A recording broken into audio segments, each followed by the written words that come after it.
And he's underway. Frank, it looks like a good one. Yeah, it looked like a free-flowing swing, that's for sure. It certainly betrayed the nervous feeling that we thought he might be feeling on the first tee. And a huge tee shot. But you've been there, Frank. Nerves are good on the first tee, even for great players. If you can control them. Frank, this is a position where a player is absolutely licking his chops here. Good chance to make a birdie. Yeah, this is when this game just looks like fun. Bunkers don't seem to be in play. The only thing you're really looking at right now is just the flag. Looks to be a good one, Frank. Oh, nestles inside 15 feet, so a birdie chance coming up for Rory. Opportunity to put pressure on Keimer right out of the gate. You know, it's uphill, Rich. It should, if anything, move to the right. Just depends on the speed of this putt, whether it's left edge or outside.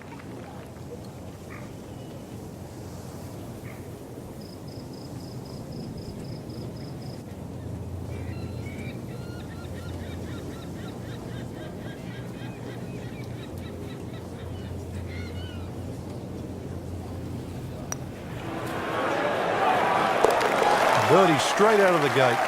Beautifully done. I think making putts early in a round is very important. It sets the tone for the day and it gives you some positive momentum early. You see the ball go into the hole and it gives you confidence. You face a downhill putt at a US Open with greens that are as tricky as that, it just makes it even more difficult. I feel like you always face important putts no matter when it is, but obviously they're that much more important when, you know, it's the final round of a major. Now over to the second, and McIlroy with a challenging downhill putt. Frank, I know it's early, but if he drops this could really spark some momentum for the round. But this putt will be very, very quick. You've got to be careful because the ball can quite easily take off once it gets past the hole. He can really get red hot with a putter. Let's see what McIlroy does.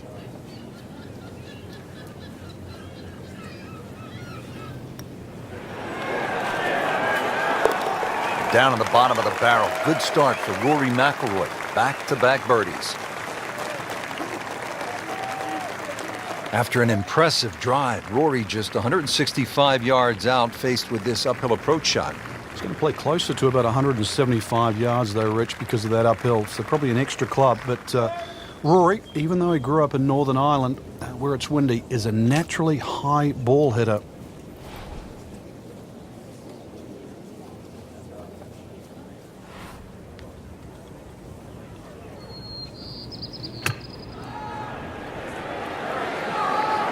Headed for the bunker, I think. Somehow that managed to miss the bunker, Frank. Yeah, that looked like it was sand for sure.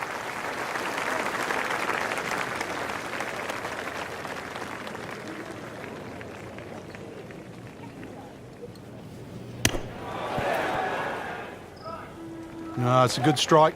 Good swing by McIlroy. And no problem finding the putting surface.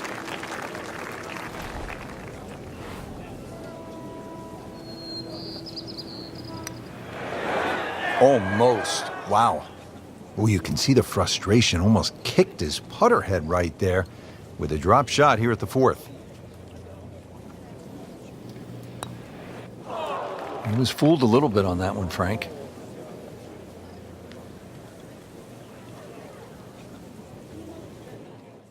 There's some times when there might be a wait on a tee box, or you've played your shot and you're waiting on your playing partners to hit their shots, and you just look around and you realize where you are, because you don't really you don't appreciate it that much whenever you're playing, and that's not what you're thinking about. You're thinking about trying to win a golf tournament and not really taking in the beauty of your surroundings. Heat of a US Open championship, you're thinking about grinding out pars, but it's hard to miss this view, Frank. They call it Olympus, and with good reason. It certainly is. A lovely view, virtually, of the whole golf course from here. But this hole, that's the one that Rory's going to worry about right now. Downhill, so it's going to play well short of its normal yardage. You're going to have to club accordingly. And look at the shape of that green, how it angles from the left to the right. Consequently, when that flag is on that right section, you have to fly that ball every inch of the way.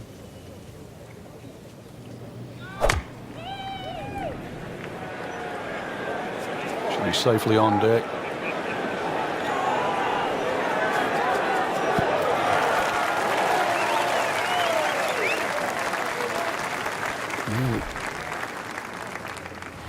This is an awkward length.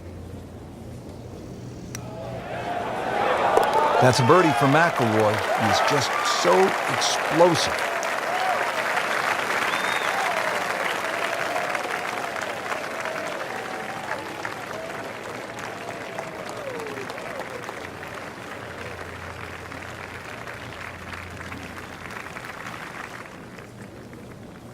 And just like the lone fir tree, there is now one man with the lead. It's Martin Keimer. Rory McIlroy now in second behind the German, looking at a difficult second shot here at the par 3 15th.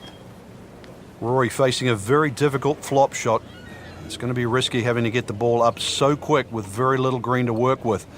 And this shot not only requires skill, but a high degree of precision. And at this point, critical to save par.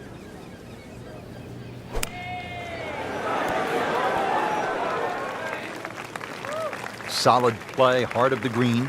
Rich, you get that feeling. If there's going to be a moment, I think that moment is now. Trying to clean this up, make his par.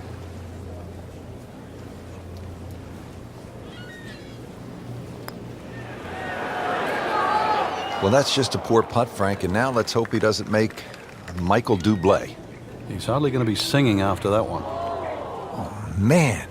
I just pushed it. Boy, that hurts.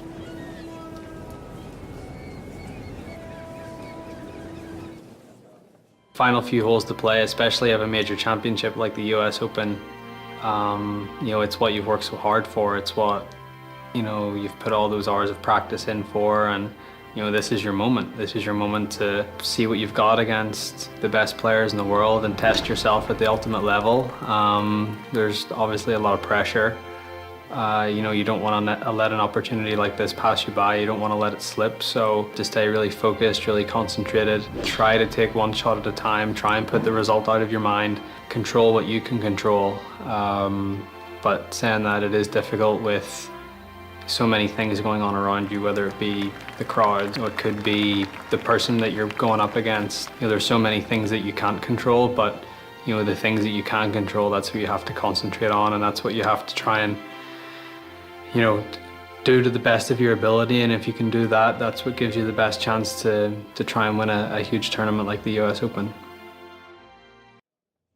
So here at the 17th hole, tie atop the leaderboard, two former US Open champions, 2 holes to play. This is one of golf's best moments. We talked about mental toughness on the first tee. It certainly comes into play here right now, and the 17th hole is named Derailed. And it is going to be more than a test for both of these and could very well be the defining hole. Seems to like it. Headed for the fat part of the green.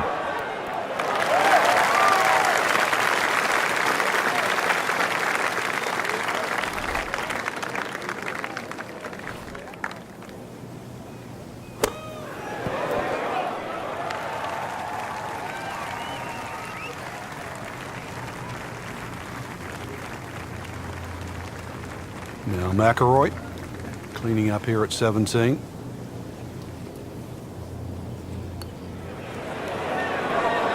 Wow, he got robbed, Frank. No, it's like kissing your mother-in-law.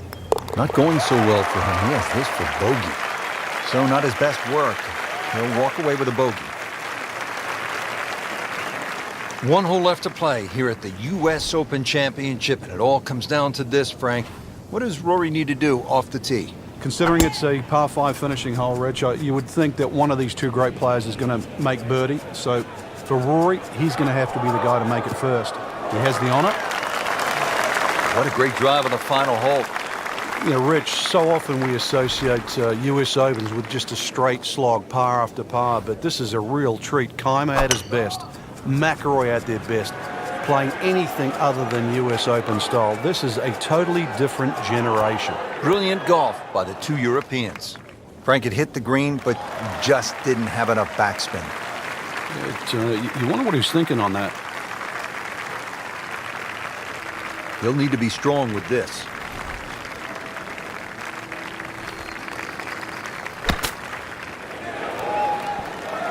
Can still birdie the closing hole. McIlroy now trying to apply a little pressure to Martin Keimer. This is for birdie.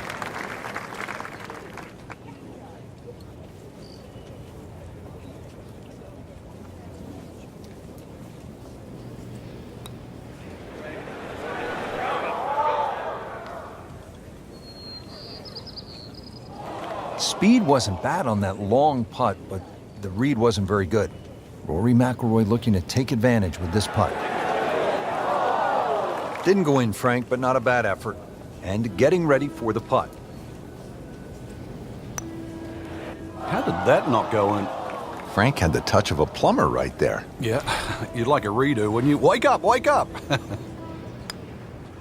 The door was open, but Martin Kaymer slammed it shut.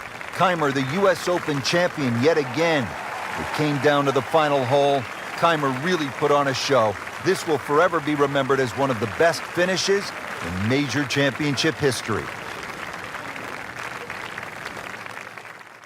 Lose a lead, or you lose a major, or it doesn't quite work out the way you had hoped.